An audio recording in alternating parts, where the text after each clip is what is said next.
একটি ছোট্ট শহরের পাশে ছিল শান্ত একটি গ্রাম। নাম তার শালবন।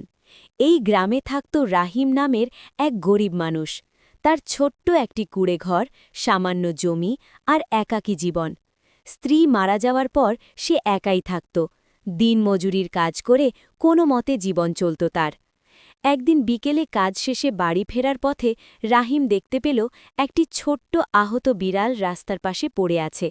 বিড়ালটি খুবই দুর্বল, শরীরে কাটা লেগে রক্ত বের হচ্ছিল। রাহিম থেমে গেল। কিছুক্ষণ তাকিয়ে থেকে সে বিড়ালটিকে কোলে তুলে নিল। তার মনে হল এটাকে এখানে ফেলে গেলে বাঁচবে না। সে বিড়ালটিকে বাড়িতে নিয়ে এলো, পরিষ্কার পানি দিয়ে তার ক্ষত ধুয়ে দিল, একটু ভাত আর দুধ দিল। প্রথমে বিড়ালটি ভয় পাচ্ছিল, কিন্তু ধীরে ধীরে শান্ত হল। রাহিম তার নাম রাখল মায়া, কারণ সে এই ছোট্ট প্রাণীর প্রতি মায়া অনুভব করেছিল। দিন যেতে লাগল, মায়া ধীরে ধীরে সুস্থ হয়ে উঠল। সে রাহিমের পিছু পিছু ঘুরে বেড়াত। রাহিম যখন কাজে যেত, মায়া দরজার সামনে বসে থাকত। সন্ধ্যায় রাহিম ফিরলে মায়া দৌড়ে এসে তার পায়ে গা ঘষত, যেন বলতো, তুমি ফিরে এসেছ, আমি অপেক্ষা করছিলাম। রাহিমের একাকী জীবন বদলে যেতে শুরু করল। সে এখন আর একা অনুভব করত না। কাজ শেষে বাড়ি ফেরার আনন্দ বেড়ে গেল। মায়ার সাথে কথা বলত, নিজের কষ্ট শোনাত। যদিও মায়া কথা বলতে পারত না, তবুও তার চোখের দিকে তাকালেই রাহিম বুঝত সে সব শুনছে। একদিন গ্রামে চুরি শুরু হল। রাতে কেউ একজন বাড়িতে ঢুকে জিনিসপত্র চুরি করছিল। সবাই ভয়ে আতঙ্কিত হয়ে পড়ল। রাহিমের তো চুরি করার মতো কিছুই ছিল না, তবুও সে চিন্তায় ছিল।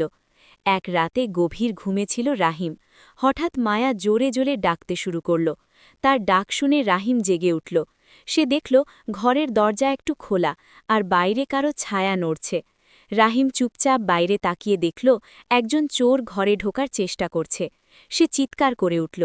আশেপাশের লোকজন জেগে উঠল। সবাই মিলে চোরকে ধরে ফেলল। সেদিন সবাই বুঝল, মায়া না থাকলে হয়তো চোর ধরা পড়ত না। এরপর থেকে মায়া গ্রামের সবার প্রিয় হয়ে উঠল। মানুষ তাকে ভালোবাসতে লাগল, কেউ খাবার দিত, কেউ আদর করত। কিন্তু মায়া সব সময় রাহিমের কাছেই থাকত। তার কাছে রাহিমই ছিল পৃথিবীর সবচেয়ে আপন মানুষ। একদিন রাহিম অসুস্থ হয়ে পড়ল। জ্বর, দুর্বলতা, কাজে যেতে পারছিল না। ঘরে খাবারও প্রায় শেষ। মায়া বুঝতে পারছিল কিছু একটা সমস্যা হয়েছে। সে বারবার বাইরে গিয়ে আবার ফিরে আসছিল। একসময় সে পাশের বাড়ির সামনে গিয়ে জোরে জোরে ডাকতে শুরু করল। পাশের বাড়ির লোকজন অবাক হয়ে বাইরে এলো। মায়া তাদের টানতে লাগল, যেন কিছু বোঝাতে চাইছে।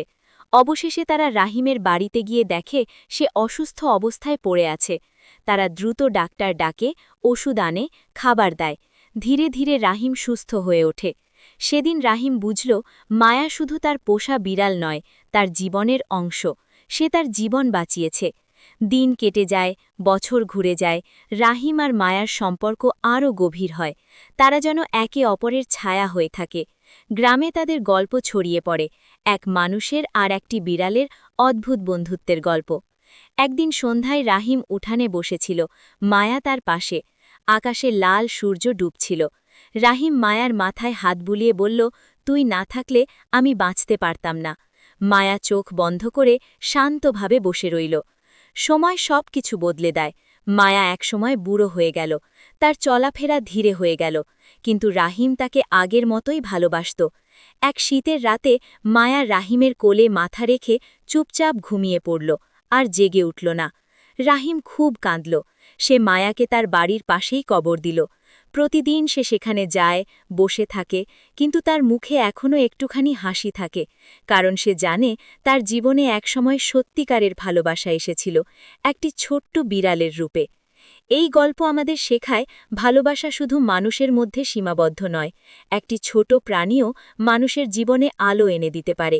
সত্যিকারের সম্পর্ক হয় বিশ্বাস, মায়া আর যত্নের মাধ্যমে, ঠিক যেমন ছিল রাহিম আর মায়ার মধ্যে।